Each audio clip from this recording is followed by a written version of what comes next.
I couldn't believe my ears, but they were right in front of me delivering the news with seeming concern for my well-being, apparently without thought for how it would be received.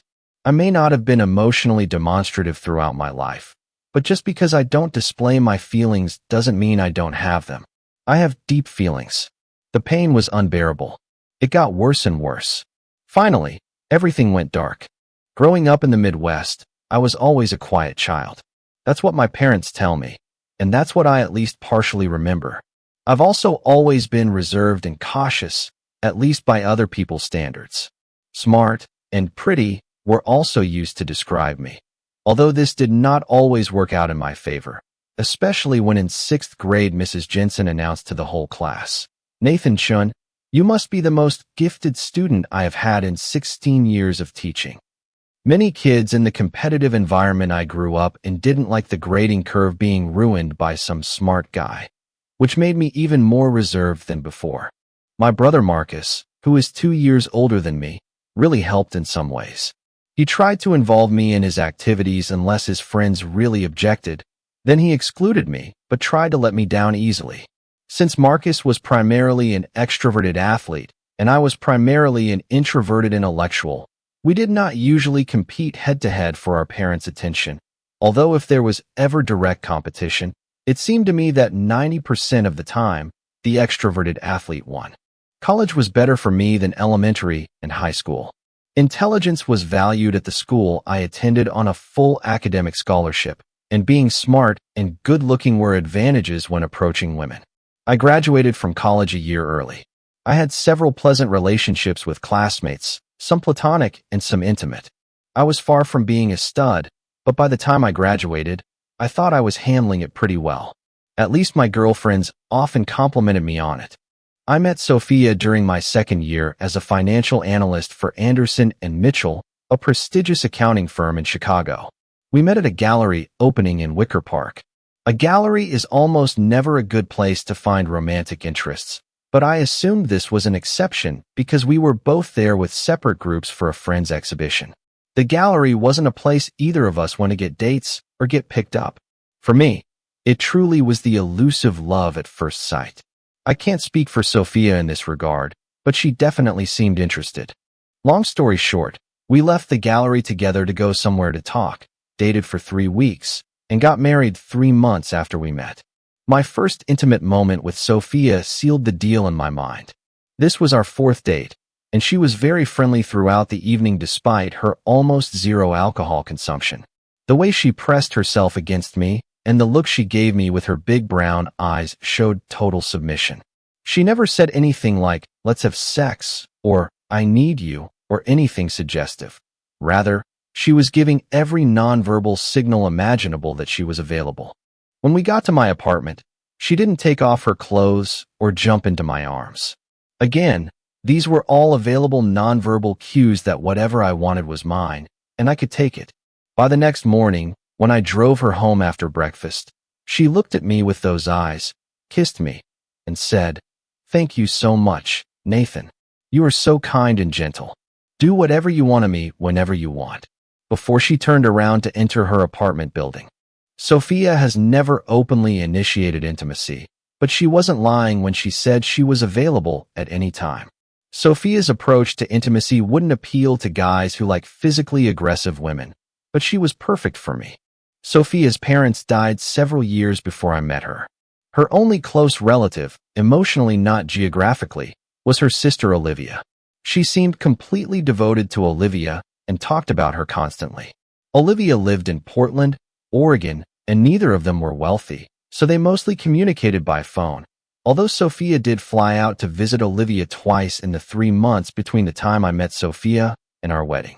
Our wedding was small because Sophia and I had to pay for it, maybe only 30 guests. My brother Marcus was my best man. He seemed to really like Sophia from the second he met her. In the few days that he and my parents were in town before the wedding, he told me several times that I was lucky. Olivia was Sophia's bridesmaid. I only saw her for about 10 hours the weekend of the wedding, as she and Sophia spent most of the time doing their girly things. There were no elaborate pre-parties, and Sophia and I headed off to our honeymoon straight from the low-key reception. I was a little surprised by Olivia's appearance when I finally met her. She had thick glasses and a lazy eye that is not easily seen in photographs. Sophia did tell me that her eyesight was bad and she couldn't drive, but I didn't realize how bad it was until I met her. Besides, even if they were both wearing sunglasses, they couldn't be said to be sisters. Olivia was nowhere near as pretty and was probably 15 pounds heavier than Sophia's lithe figure. The honeymoon in Aruba was phenomenal, and Sophia's intimate compliance reached a new level. Soon after we returned from our honeymoon, some facts about Sophia's real life that had been hidden came to the fore. As a financial analyst, I probably should have suspected something when Sophia moved in with me after we'd known each other for only 6 weeks and didn't seem to care at all about renting an apartment. She told me that she works every day and can leave any time she wants. In fact, she was on the verge of being evicted for not paying rent. I was also shocked by her credit card and student loan debt. Even though she had a college degree, she just didn't seem to get how to handle a credit card. I didn't know that she paid for Olivia's entire trip to Chicago, plane ticket, accommodation, taxi, food, etc. Given Sophia's credit history and debt, I separated our finances shortly after our wedding and gave her only one low-limit credit card that I carefully monitored. We worked hard to pay off her existing debt and college loans, but we weren't doing it very well or quickly, especially since she insisted on flying out every 2 months or so to see Olivia, which was at least cheaper than bringing Olivia to Chicago. Despite the financial problems, I was happy in my marriage because Sophia was always emotionally and physically available to me. Making love to her felt so damn good every time, and she loved to cuddle and say nice things to me. Surprisingly, a couple of months after Sophia and I got married, my brother Marcus took a job in Chicago and moved about 2 miles from our apartment in Lincoln Park. He visited occasionally and always seemed to enjoy our hospitality. Sophia was really sweet to him, and I know he appreciated that she accepted him into our new little family so easily. We did end up running into a major problem when a loan that Sophia had that I didn't even know about fell due about 6 months after we got married, and the bank that held it threatened legal action. Around the same time, Sophia was moved to a part-time position at her bank due to budget cuts, or so she said, but I suspected it was due to her frequent absences to visit Olivia. Sophia and I talked many times about our financial situation. She always apologized but never really contributed to solving the problem other than making me happy by hugging me and batting her eyelashes and then letting me do whatever I wanted with her and then thanking me profusely. When the bank actually filed a claim, I decided I needed to take drastic action. Global Financial Partners offered me a job that paid 4 times what I was making at Anderson and Mitchell doing similar work. The only problem was that it was in Singapore. Sophia and I had a lot of heart-to-heart conversations about this. She assured me that our relationship could survive, especially since Global Financial paid for 2 weeks of vacation every 4 months of service, during which I could take Sophia anywhere in the world. I left Anderson and Mitchell and joined Global Financial, and persuaded the bank to suspend the lawsuit by promising that each month, a portion of my salary would be paid directly to them to pay off Sophia's loan. Working in Singapore was really tough. Although it involved financial analysis similar to what I had done at Anderson and Mitchell, the hours were brutal, and I was essentially chained to my desk in a high-rise office building. I got the feeling that my analysis did not lead to anything good for the local economy, but simply helped Global Financial make decent amounts of money at the expense of transparency. Luckily, I emailed Sophia every day and made phone calls once a week. In some ways, it strengthened me, but it also spoiled me because I craved her tender touches and always available body. The first 2 weeks of my holiday with Sophia were amazing. We went to Hawaii and did whatever we wanted. By the time we left, she returned to Chicago and I to Singapore. We were bleary-eyed and bow-legged. After only 5 months of work, I received a promotion at Global Financial, so I was earning 6 times what I had made when I was with Anderson and Mitchell. The extra money I received was mostly tax-free. I put it into an account I opened in the Cayman Islands. Working and living conditions were still crappy. My second 2-week vacation with Sophia, after 8 months in Singapore, started out weird. We met in Athens and visited all the Greek islands. The first 2 days we spent in Athens, Sophia was reserved, but she was still ready to make love anywhere, anytime. By the time we got to Rhodes, I chalked it up to jet lag or general malaise.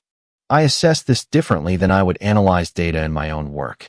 Between my 8th and 12th months in Singapore, I noticed some strange things popping up in Sophia's emails. When we talked on the phone and I broached the topic, she simply laughed it off. A couple of times when we were talking during what would have been early mornings in Chicago, she would interrupt our conversations by going silent and zoning out for a while. She said she might have the flu or severe allergies. As my third 2-week vacation approached, Sophia invited me to come home to Chicago.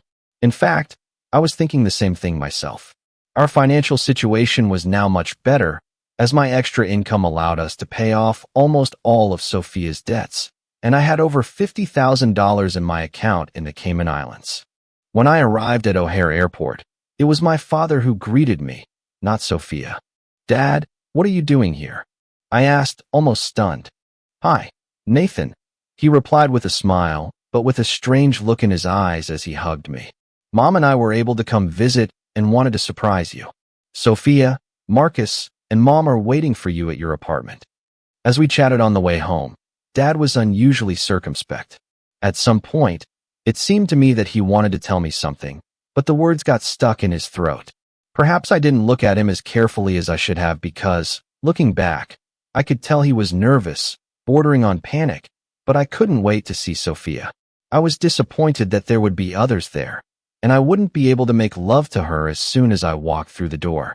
When I got to the apartment, Mom, Marcus, and Sophia had strange looks on their faces. When Sophia stood up, it was obvious that she was wearing maternity clothes, which shocked the hell out of me. The subsequent discussion is imprinted on my mind in a blur. I remember sitting for a while Marcus spoke, and Mom would occasionally interject a kind word or thought, while Sophia sat and cried. I don't remember the exact words, but after several minutes of complete confusion, I wondered how Sophia could be 6 months pregnant when I had seen her only 4 and 8 months ago. The meaning of what was said dawned on me. Sophia was carrying Marcus's baby. They didn't want this to happen, my mom assured me, and everyone feels terrible about it. But according to everyone, we needed to talk it out. I felt dizzy and made a sound. No, way in hell. I stood up and then continued to lose consciousness. According to my mother, when I woke up in the hospital, I had fallen on my face, breaking my nose and left cheekbone, causing other injuries.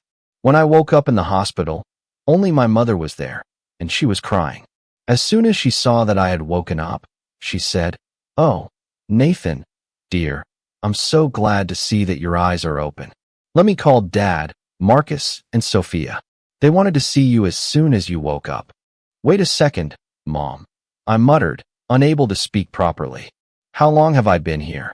"Well, you had a concussion and were drifting in and out of consciousness, so you spent the night here. It's about 8 o'clock in the morning the day after your plane arrived," she said.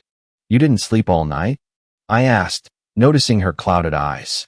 "Yes, dear, I was so worried, especially after the disturbing news we told you," she replied, holding my hand. "Mom, please don't call anyone else yet," I begged. Just at that moment, a female doctor and a nurse entered. "Mr. Chun, I'm Dr. Jacobs, and this is Nurse Thomas," the doctor said, shaking my hand, then immediately taking out several instruments and examining my eyes and head. After a few minutes of examination, she continued, "I'm so glad to see that you're awake. We were worried about you, but the fact that you are conscious now means that after a few days of rest, you will be fine." "Thank you, doctor," I said. "I need to talk to you about something in private." "Mom, could you please go to the cafeteria, have breakfast, and come back in an hour?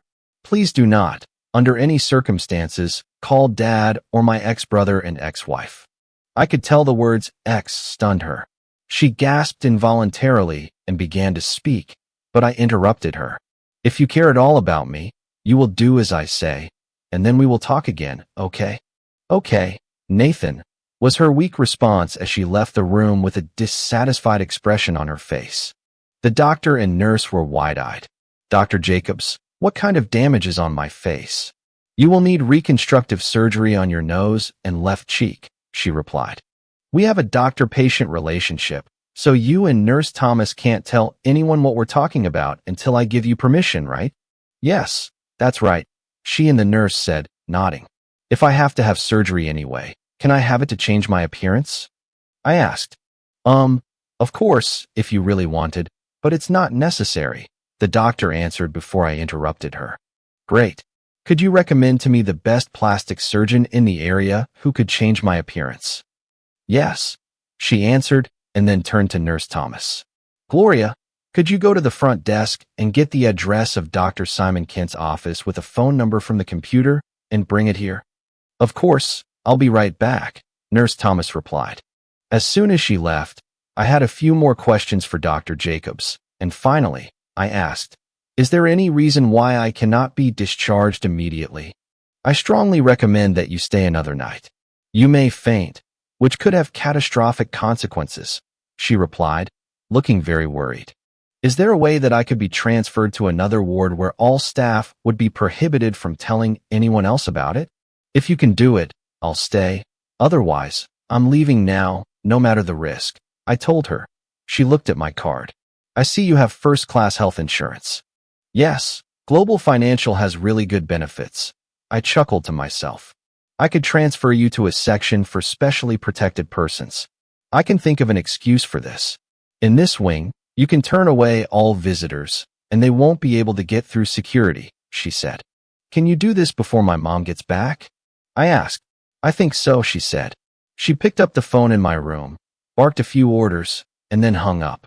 The order will be here in 10 minutes. Just then, Nurse Thomas entered the room with the name of the plastic surgeon. Luckily, my wallet, cell phone, and other important items were in the fanny pack I was wearing, which I took with me to the hospital. I put Dr. Kent's information in my fanny pack and thanked the doctor and nurse. As promised, I was transferred to a section for specially protected persons, and at my insistence, they did not allow visitors.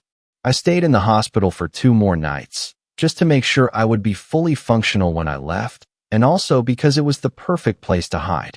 Since Global Financial paid the bill, I didn't care how much it would cost. By the middle of the first day when I woke up, I was able to go into analyst mode and think clearly about what I was going to do.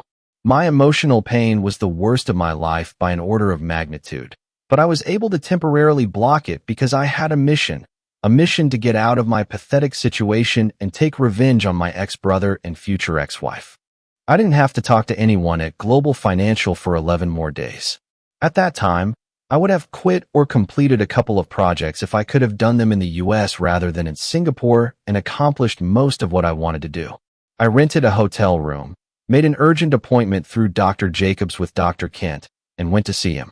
After a thorough examination, he assured me that he could restore me exactly as I was or significantly alter me.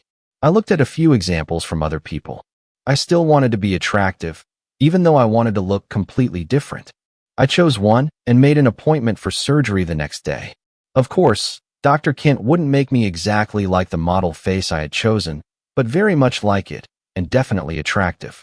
After surgery, I spent the night in the hospital and returned to my hotel room the next day. Only after the operation did I check my mobile phone. There were a lot of messages, mostly from my parents and 2 each from Marcus and Sophia. They all wanted to know if I was okay and to talk. The last message from my mom made her sound hysterical. Although I was unhappy that she and Dad were in my apartment with the cheaters, I could imagine that she thought she wanted to comfort me and prevent a war between her children, so I sympathized with her a little. I called her on her mobile. "Hi, Mom, it's Nathan," I said. She cried and then said, "Where are you, dear? I worried so much. I thought maybe you were taken by the hospital or you died, and the hospital didn't tell us." Or, I cut her off. "Nothing like that, Mom. I just wanted to make sure I didn't see Marcus or Sophia, because I could have killed them." "Oh, dear, listen, Mom, just listen and don't talk. I just wanted you to know that I'm okay. I'll stay at a hotel for a few days, and then go on a trip to clear my head. See you before I leave." "Where are you, Nathan?" "In which hotel?" "I'll come to you now." She made a sound. "I'm at the Keybridge Hotel, room number 1412, but don't come now. I'll let you know when." This is important. Under no circumstances should you tell Dad, Marcus, or Sophia where I am. Do you understand? But Nathan, they care about you and want to make sure you're okay. She began to mumble. Stop it. You understand you must not tell them under any circumstances. Marcus and Sophia are dead to me, and you and Dad will be dead too if you tell them where I am. Understood. So far so good, Nathan, she sobbed into the phone. I'll call you in a couple of days, I replied. The next day, I met one of my friends from college whom I'll call Ray on a bench at the park. He had moved into private investigation after getting fired from his job in finance for questionable practices. He was legitimately nuts, but who isn't when involved in that kind of work? He liked me because during my time at Anderson and Mitchell, I provided him with very valuable analysis, which, as he claimed, saved his business. Since he wasn't one to overdramatize, this was most likely true. Either way, Ray felt he owed me. What I wanted from Ray was a new identity once the bandages were removed from my new face, and it had healed enough for me to look quite normal. I wanted a passport, a new social security number, and a history. You're asking a lot, Nathan, he replied, taking a drag from his cigarette. But no more than your life is worth, right? I said with a wide smile. He smiled. But you won't need it for some time, like a month, right? I nodded my head. Perhaps I can think of something. Give me a list of possible new names and dates of birth, he said. Way ahead of you, Ray. I'm much ahead. I grinned, handing him a piece of paper. He glanced at it quickly, put it in his jacket pocket, put out the cigarette, and pulled out a disposable cell phone from his pocket. Come every day around 5 o'clock in the afternoon, Nathan. I'll let you know where to come for the photo shoot and when everything is ready. I really appreciate it, I replied. How much is it? I can get a special discount by calling in a favor. $10,000 is fine. For my favorite PI, not for me, he replied. Certainly. Do you need it now? I retorted. No, in cash when the documents are delivered, he said. We shook hands, and he disappeared into the crowd at the park. The next afternoon, I was sitting in my hotel room on my newly purchased laptop computer, typing out details of my future plans, when there was a knock on the door. I expected it to be room service bringing my afternoon tea, so I opened it without looking through the peephole. It was my damned ex-brother. He looked puzzled by my appearance, as my new face was completely bandaged and unrecognizable. He assumed it was me. Nathan, I know you hate me right now, but we really need to talk about this. I don't want. That's all he achieved. He really didn't expect this. I hit him hard. While I was just an analyst, hanging out with crazy ex-military types in Singapore when I had free time gave me some training in self-defense, or really, offense. Not much, but for an unsuspecting civilian like Marcus, it was enough. Marcus collapsed on his face, not unconscious, but immobilized. I took my laptop and the few things I had purchased and put them in my newly purchased backpack. I then checked out of the hotel, leaving Marcus in my room. This incident required a slight change of plans. I immediately called my local contact at Global Financial and went to him. I told them I was quitting, but if they gave me a $25,000 bonus, my regular salary, and a month's safe harbor, I would finish the last 2 projects I was working on. He tried to talk me out of quitting or at least doing the job at normal pay without a bonus, but I knew how important the projects were to Global Financial, so I remained adamant. He gave in, and as soon as my bonus money and salary advance arrived in my account in the Cayman Islands, I had a key to one of Global Financial's safe houses in the area. I started working on the projects. A week later, when I checked the phone Ray gave me, there was a message, "We'll meet tomorrow at noon at the same place. Don't take anything with you." When I got there, Ray was already sitting on our favorite bench. "How are you?" I asked. "The proverbial good news and bad news. Which one do you want to get first?" he answered. "Damn it," I said. "I think these are bad. Even asking about the favor I can't do for less than $20,000. "Wow," I exclaimed. "Then the good news better be really good." "This is true. As long as you are comfortable with the name Ethan Park, I can get you documents and a story so good that even a talented analyst like you would probably never be able to get to the bottom of the truth. It even includes your fingerprints and DNA in Ethan Park's file in the FBI database, but not in your file anymore," he replied with a devilish grin. Hello, my name is Ethan Park. Nice to meet you. I laughed, extending my hand to Ray. Are you kidding me? Ray snorted. Unreal. I was hoping for 80% protection for you. But instead, you're getting something close to bulletproof. Now open your mouth and let me take a DNA sample, he continued, taking a sampler from his jacket pocket. As soon as he took his swab from the inside of my cheek, he closed the container and said, same as before. Every day around 1,700 hours. I'll specify time and place for the photo shoot, paperwork, and money transfer. Within 3 weeks, I had a new and complete set of identification documents, a dossier with all the background information on Ethan Park, and I had completed my projects for Global Financial. I was glad when Ray, who was present at the meeting where I exchanged $20,000 in cash for my documents, did not recognize me until I spoke. Not only has my face changed significantly, but I now have natural blonde streaks in my brown hair and brown contact lenses to hide my blue eyes. If someone as observant as Ray didn't recognize me, I can be pretty sure that no one else will either. Before I left Chicago, I called my mother on her cell phone using the phone Ray gave me. Mom, I can't believe you told Marcus where I was, were the first words I said to her. Nathan. Oh, Nathan, thanks for calling. I swear I didn't want to tell anyone where you were, but Dad convinced me that I should tell Marcus so we could work things out without breaking up the family, she pleaded. You didn't have to hurt him like that. I cut her off. I don't give a damn about him. I yelled. I never swore in front of my mother, so this really caught her attention. There was a clear gasp on the line. The family is destroyed. My call has only 3 purposes. The first is to tell you that you and Dad are idiots, and I'll never hear from you again. The second is to ask you to tell her to file for divorce on the grounds of abandonment. She doesn't have any of the financial assets that I want, and I've already withdrawn everything that was left in our joint checking account. Third, tell her that I wish her the most miserable life in the world. That's where I ended the conversation. I took out the SIM card from the burner phone and crushed it. Then I did the environmentally responsible thing and recycled the burner phone. As Ethan Park, I landed at Portland International Airport a day later with approximately $60,000 in a bank account in Ethan's name, a powerful secure laptop, a business plan, and personal plans for the future. To put things in order, I found a cheap apartment and a cheap office with excellent internet access where Sophia's sister Olivia lived and worked. Why did I want to know where Olivia lived and worked? This was the main component of my revenge. This is something I never thought I was capable of a few years ago, but I had so much animosity towards Sophia and Marcus that I wanted to make their lives miserable in any way I could until I made a lot of money.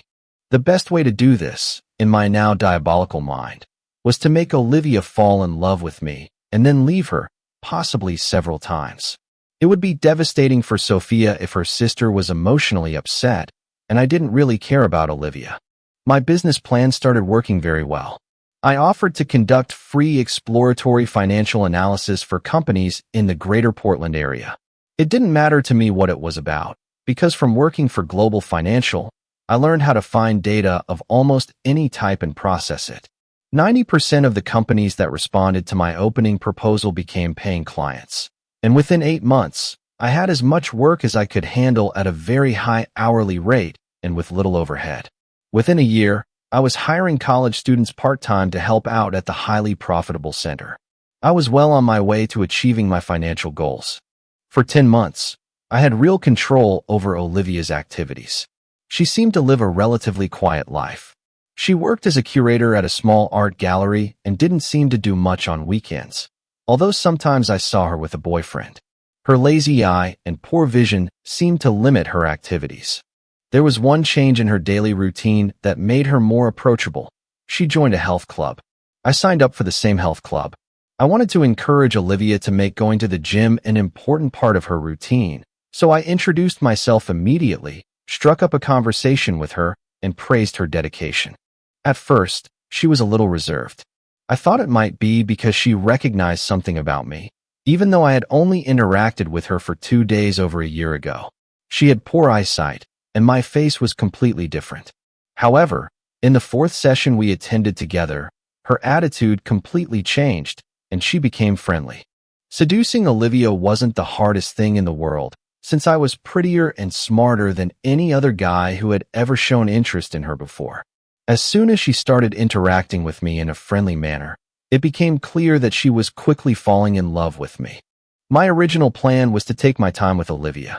However, as I spent all my time building my business and figuring out her schedule, I was getting really lonely. While I was looking for intimacy, I didn't have enough time to achieve a high success rate with random hookups. Once, I even hired an expensive escort. It was the weekend that Sophia was visiting Olivia. I didn't want to be around Sophia, but the loss of my intimate life with her came from the back of my mind to the forefront, hence the escort. Her name was Tammy. It cost me $3,000 for the weekend, but she was worth every penny. A week after Sophia left, I asked Olivia out on a Sunday afternoon. Attending a live performance was not a viable option due to her poor eyesight, but a number of other entertainment options were available. We went on a boat ride, had a picnic on an island, went to an amusement park, and had a casual dinner. When I kissed her goodnight, she was so excited and literally drooling over what a great time she was having. During the date, I did everything I could to match what every other woman I had ever known liked. I knew it was working when Olivia gave me an admiring look at the club on the Tuesday after our Sunday date. Olivia's lazy gaze and thick glasses ensured that no one would mistake her for a pretty woman. However, her body was actually quite beautiful, and by the time of our first date, it was clear that it was getting better. I'd estimate that since she started going to the gym, she'd lost at least 7 pounds where she wanted to lose them, and if she lost another 10 pounds, most guys would consider that she has a great body. When I realized that I was having a hard time interacting with Olivia on the Wednesday after our date, I got a good look at her breasts when I noticed her doing a few lifts. I abandoned my take it slow plan and decided instead that it was time to have sex with her. That Sunday, we went on another nice date that included a late dinner. Neither of us was particularly hungry at our usual dinner time, so I invited her over to my house for a snack. She was almost flippant in her agreement. When I brought her to my apartment, I was left in no doubt about what I wanted. "Olivia, I lied to you so you would come to my house," I said, taking off her glasses just seconds after the door to my apartment closed. "The snack that interests me is you." Her response to this wasn't smooth, but that didn't matter. She didn't resist at all, but was clearly hesitant about what to do, so I completely took the initiative into my own hands.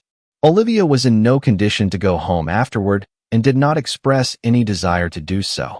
I really enjoyed making love to her. The next morning, after we both took care of our business in the bathroom and then took a shower together, she stared at me with that weird lazy look and giggled. "Thanks, Ethan. It was the best night of my life, even if I won't be able to walk properly today. I should be thanking you." "You're doing great," I answered. After I said this, I suddenly realized that this is what I meant. Despite my motives when I got her into bed, I enjoyed it immensely. I was also surprised that the 7 to 10 pounds of fat she had on her torso and thighs didn't turn me off. She blushed, lowered her eyes, and then said, "I'm very glad you liked it because I never considered myself nice. However, there is one problem." "Well, I don't know how to say this." "Then just say it," I grinned, "or I'll take you back to bed." She blushed a little more and then faltered. "Well, I don't have much experience, and I don't take pills.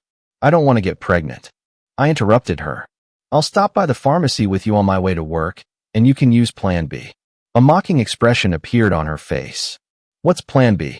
At first, I thought she was joking and chuckled. When the puzzled look remained, I said, "These are tablets that can be purchased at any pharmacy. I'll even go with you to buy them and pay for them if you want." "Could you do that, please?" she stammered. I did. On Tuesday, when we met at the fitness club, she was all beaming with a smile, just like me. I asked her if we could end our session about 10 minutes early, as I wanted to talk to her about something. She readily agreed. After practice, we walked to my car and sat in the front seat together. "Olivia, I really enjoyed my night with you on Sunday," I said. "I would like to set up a regular schedule with you for the future. Do you agree?" "Oh yeah," she blurted out, then suddenly became embarrassed and muttered, "What do you mean?" "That you spend a night with me 3 or 4 times a week. I know you have a roommate, and I don't want to get you in trouble. Besides, I need you to go to the doctor and take some pills, I quickly replied. I would love to, but do you know if these pills are expensive? I don't know because before meeting you, I always use protection and I don't have coverage for them through my work health insurance. No problem. You bring me the prescription and I will get them for you. Do you want intimacy with me enough to do this? She asked in surprise. Couldn't you tell how much I enjoyed Sunday? I asked. Actually, I'm ashamed, Ethan, but I was so out of it after you did what you did to me that I didn't realize anything else. Sorry, I laughed. Everything is fine, then. Let me just tell you, I really liked it. This began our long-term intimate relationship. As I continued to sleep with other women, I began to focus on it less and less because, after about a month of sharing nights with Olivia 3 or 4 times a week, I realized that she was a good partner and was giving herself completely to me. I really enjoyed myself. Early in my relationship with Olivia, I called the lawyer I had dealt with in Chicago. I asked her to check the status of Nathan Chin's divorce from Sophia and any other information she could easily find. The next day, she reported that the divorce had been final about 6 weeks ago. A few days later, Sophia married Marcus Chun, my brother, and about a year before that, Sophia gave birth to a baby boy. It's no surprise that the terms of the divorce, since it was based on abandonment of the marriage and since Sophia was not seeking child support, terribly kind of her, right? Were that Sophia received all the remaining property of the spouses with the exception of half of the savings account, which was held in trust for Nathan. He would return to claim it if he came forward within the next year. Even though it was only a few thousand, I never wanted her to have it, so I signed a power of attorney in Nathan Chin's name, told my lawyer to take the money, deduct her fee, and give the rest to the Red Cross. After 2 months of regular nights with Olivia, I had a problem. I knew that she was in love with me and that she talked a lot about it with Sophia, and that by now, Sophia would be emotionally involved in my relationship with Olivia. This would mean that I would have achieved my goal of seriously hurting Sophia when I left Olivia. However, I didn't want to leave her, at least not yet. I was starting to look at Olivia as an innocent victim. In addition, Olivia's almost daily workouts with me at the fitness club had changed her body. Not only was she no longer overweight, but she had become toned. Her hips had also acquired a sculpted shape. Her body would now best be described as hot. After agonizing over this problem for a while, I decided that it would make me feel better if I gave Olivia a real gift that would help her recover better when I left her. By that time, I was quickly achieving my financial goals, so I could easily afford what I had in mind.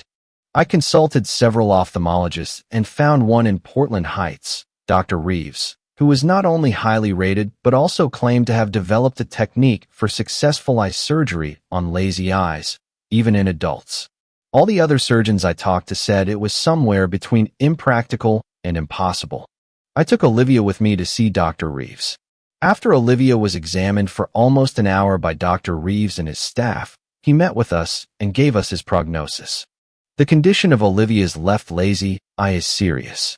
Additionally, her right eye is not strong enough to compensate for her lazy eye, which is why her vision is so poor.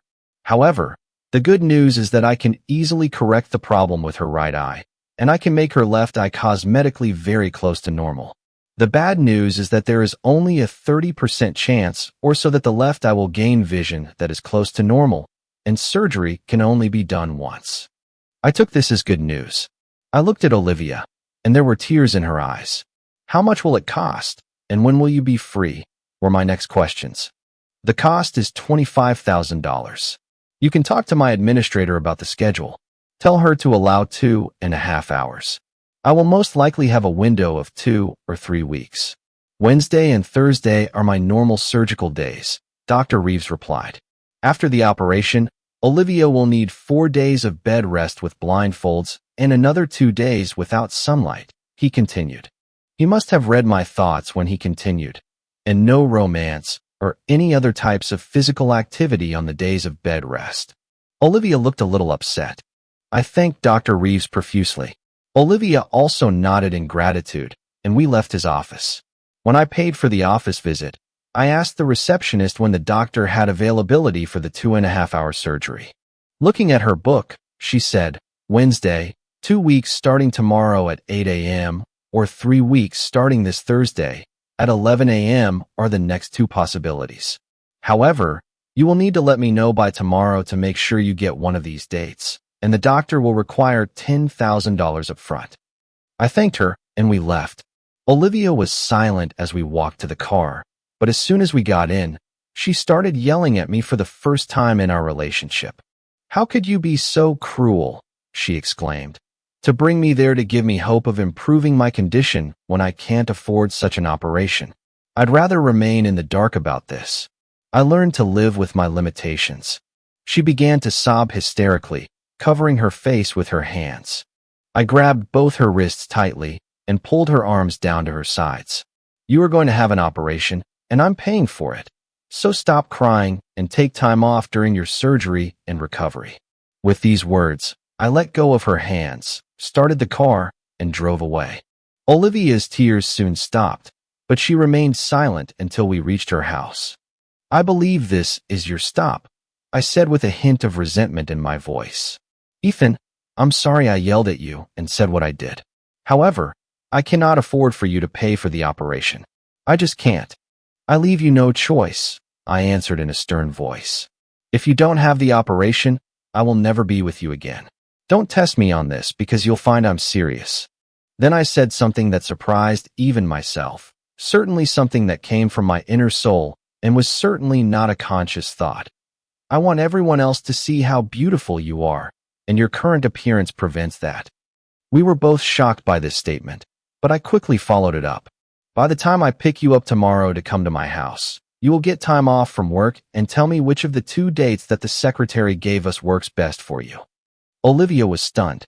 I couldn't tell if she was happy or if her shock was masking it, or if she was angry. Either way, she got out of the car without saying a word and walked into her apartment without looking back. When I returned to work, my head was in chaos.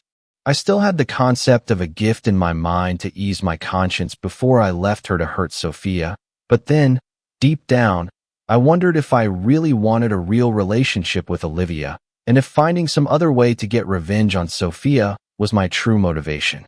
When I picked Olivia up for one of our planned get-togethers on Wednesday night after she got off work, she had a smile on her face. "Have you agreed to time off from work during the operation and recovery?" I asked with a stern expression on my face. "I still can't believe you're going to do this, but yes, I did. If you still want to do this, we can make an appointment in 3 weeks starting tomorrow. However, you have to understand one thing," she giggled. "What is this?" I asked. "I'm going to do everything I can to wear you out so hard today that you might need another operation in the future," she growled, then giggled. After a pause, "I'll take the risk," I answered. That night, Olivia really tried to do everything possible and impossible. The next morning, I was completely devastated. As I walked from the bedroom to the living room of my apartment, as we prepared to leave the next morning, I noticed her quickly pull something out from under her dress and put it in her travel bag. "What is this?" I asked. "Oh, nothing," she blushed. "Let me see," I said jokingly. No, this is personal," she resisted, trying to pick up her bag. I grabbed the bag from her and held it high away from her while she protested and tried to get it. Fighting her off, I reached into her bag and pulled out a purple device. "What is this?" I grinned, with a red face and a completely embarrassed look. "It's called a Kegel machine. It's a stimulator that helps develop the pelvic floor muscles. I want to be better in bed for you," she explained. Suddenly, a light bulb went on in my head. I smiled to myself, but outwardly tried to keep a calm expression on my face. I returned the Kegel master to her bag, handed the bag to her, and said without emotion, "It works." I held her hand as we walked out the door. I made an appointment for surgery that same day at Dr. Reeves's office and sent them a check for $10,000 as a down payment. I was blissfully happy as Olivia continued to go out of her way to surprise me over the next 2 weeks. She actually asked if she could just move in with me until the surgery was over, after which she would move back to her apartment. I readily agreed. I was treated so well over the next 2 weeks. Her Kegel exercises using the machine had increasingly beneficial effects that I almost forgot about Sophia's revenge. And then the bomb dropped. After a truly unforgettable evening where we sat facing each other, Olivia hit me with it. Although my roommate Katie will be able to help me a little while I recover from my surgery, I need more help than she can provide, so I have arranged for my sister Sophia to come visit me along with her 16-month-old son James. She can't wait to meet you either. What? Was my stupid response as I tried to wrap my head around the fact that Sophia named the son she had with my brother after me. Wouldn't you like to meet Sophia? She asked shyly. We had a tense conversation for the next few minutes. Of course, there was no way I could just say no, but I definitely didn't like it. Even though my appearance had changed so much that there was no chance of her recognizing me. And since my body had become muscular enough from going to the health club almost daily with Olivia that it wouldn't be easy to recognize, at least clothed, I was still very worried. My voice didn't change, and perhaps I had some mannerisms that I didn't even know I had that might give me away. While I was worrying about this, Olivia gave me an even worse idea. I was thinking, Ethan, could you please rent a bed and crib so Sophia can stay here with you in the living room of your apartment? My roommate can help me in any emergency at night, but our apartment is too small to accommodate them. How about a hotel instead? I quickly replied. She and I would both be glad if you let her stay here. Please, Ethan. It will only be for the day of surgery and 4 days after it. Once my only problem is sunlight, it will go away, and I will come back here to you if you will accept me. After our next love session, she immediately fell asleep. I lay with my eyes open most of the night, still working on how to avoid my cheating ex-wife from being in my apartment on the day of Olivia's surgery and 4 days after. I needed a worst-case scenario plan. I asked Judy, one of the college researchers who worked for me part-time, to figure out how I could temporarily change my voice. To my surprise, she found a solution within a couple of hours. Ethan, there is a technique in which the doctor places cotton balls into your nasal passages. If you don't keep them in for longer than a week, there will be few complications. Dr. Joan Phillips in Washington County says it can make a 10 to 20% difference in voice quality, Judy told me. Schedule me for an appointment with Dr. Phillips as soon as possible, I ordered excitedly. I had a hard time dissuading Olivia from her idea that Sophia would stay with us. 2 days after Judy's report, I found myself in Dr. Phillips's office. She explained the theory behind her technique, played me 3 tapes of what she said were representative before and after dubbings, and gave me an estimate of the cost, which depended somewhat on what type of cylinders would best suit my nasal passages. Cotton was not always the best choice, and sometimes more expensive materials that were more difficult to insert and remove had to be used. I arranged for her to perform the procedure on me the day before Sophia arrived, and then canceled the procedure 6 days later. The serious concerns I had were mitigated by 2 things. First of all, Olivia didn't recognize my voice over the phone when I had the procedure. On Dr. Phillips's advice, I told her I had allergies. Second, Olivia was so excited about her upcoming surgery that she looked like a kid celebrating Halloween, Christmas, and her birthday all at once. I had resigned myself to having to put up with my ex-wife for 4 or 5 nights, and I had all sorts of plans on how to make myself scarce so I could be around her and her little brat as little as possible. On that fateful Thursday, I took Olivia to the hospital. My ex-wife was going to take a taxi from the airport to Olivia's apartment, where her roommate Katie would be waiting for her. I stayed in the hospital until Olivia came out of the recovery room and then took her home. After an hour of talking to Olivia, her roommate, and the child, I was extremely surprised that Sophia made no sign that she recognized me. Olivia was devastated after her surgery, so after we ate Chinese food, Sophia, James, and I headed back to my house, leaving Olivia with Katie. The plan was for me to drop Sophia off at Olivia's apartment around 8:30 a.m., around the time Katie left for work. One of the things that Sophia had no problem sharing with me, as well as with Katie and Olivia, was that she had just stopped taking her pills because she and Marcus were going to try for another baby as soon as she got back. I'm going to be really excited because Marcus has been out of town for the last 10 days, and I'll be here for 4, so he better be ready for some intense action when I get back, Sophia laughed. The germ of an idea began to form in my brain as I chuckled politely. Judging by the pained expression on her face, It was a shock to Katie. Sophia, James, and I were all tired when we got to my apartment, so I didn't have much time to interact with them before we all went to bed. My living room was quite large and sparsely furnished, with just enough room for a double bed for Sophia and a small crib for James. As I lay in bed with Sophia and James in the next room, the germ of an idea creeping into my brain while Sophia was talking about how horny she was turned it into a diabolical plan. This would be the ultimate revenge. I really thought I could do it because Sophia demonstrated that she loved her new husband, and she'd been giving me funny looks since we met. By then, I realized that these were not looks of recognition, but of attraction. The day after I dropped Sophia and James off at Olivia's apartment, I went out and bought some hidden video cameras. I also bought some backdrops for photography. I laid them out in my room around my bed and bought new sheets in a bright red color, which were very different from the two sets of sheets I had, both white. I made my bed with new sheets, removed the headboard, and put it in the closet. I couldn't believe how easy it was to seduce Sophia. On the evening of Olivia's second day of recovery from bed rest, I suggested that she and I go out for drinks to celebrate Olivia's impending new life. I told her that I had a neighbor who would be happy to babysit James. She readily agreed. It was really hard to be nice to Sophia that evening, but knowing what was going to happen made it bearable. She voluntarily, without my encouragement, got drunk. She also had some interesting comments when she got drunk. The most interesting thing was her confession. Her speech was slurred, and there were random words in it, but the following is close. My biggest regret in life is that I treated my ex-husband badly.